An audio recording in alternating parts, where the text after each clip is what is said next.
আচ্ছা, সারাদিন ধরে এরকম মিষ্টি খেতে খেতে মুখ ফুক এখনো বেজার হয়নি? তো আজকে রাত্রিবেলাও সেই পিঠেই খাবে না কিনা ঝাল ঝাল কিছু একটা হবে? তাহলে ছোট্ট করে একবার এই আইটেমটা বানিয়ে দেখতে পারো, তাড়াতাড়ির মধ্যে একেবারে জিভের স্বাদ পাল্টে যাবে। আর এখন তো বাজারে সবাই হিমালয়ের মতন উঁচু করে মটরশুঁটি নিয়ে বসে আছে, বাস ওখান থেকে 20 টাকার খাবলা মেরে নিয়ে আসে ছাড়িয়ে ছড়িয়ে এরকম প্যানে। আর সঙ্গে এরকম কাটিং একটু আলুও দিয়ে দাও, এবার সেদ্ধ করার মতন জল আর সামান্য একটু নুন দিয়ে ঢাকনা দিয়ে খালি 5 মিনিট ভালো করে ফোটাও।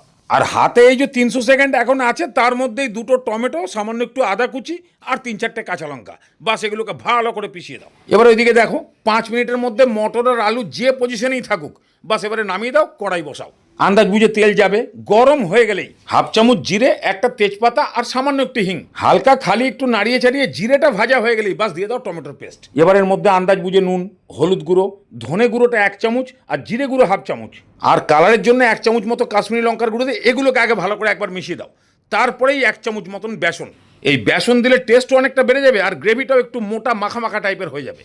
এবার এগুলোকে মিডিয়াম ফ্লেমে এতক্ষণ পর্যন্ত কষাও যতক্ষণ না পর্যন্ত বেসন, টমেটো এগুলোর কাঁচা ফ্লেভারটা যাচ্ছে। বুঝবা কি করে? আরে বাবা, হাতা থেকে একটু চেটে দেখো না, তাহলেই তো তোমার জিভ সিগন্যাল দিয়ে দেবে কাঁচা না পাকা। তারপরে যখনই দেখবা এরকম ভাবে তেল ছাড়তে শুরু করে দিয়েছে, সামান্য একটুখানি জল ঢেলে এবার সেই সেদ্ধ করা মটর আর আলু দিয়ে দাও।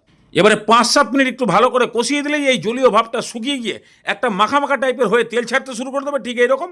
এবার জল দিয়ে দাও প্রয়োজন মতো সেদ্ধ করার জন্য। ভালো মতো মিশিয়ে দিয়ে ঝোলটার মধ্যে নুন টেস্ট করো, সেই পরিমাণ নুন, অল্প করে চিনিও দাও, একটুখানি গরম মশলা ভালো করে গুলিয়ে দিয়ে এবার ঢাকনা দিয়ে সেদ্ধ।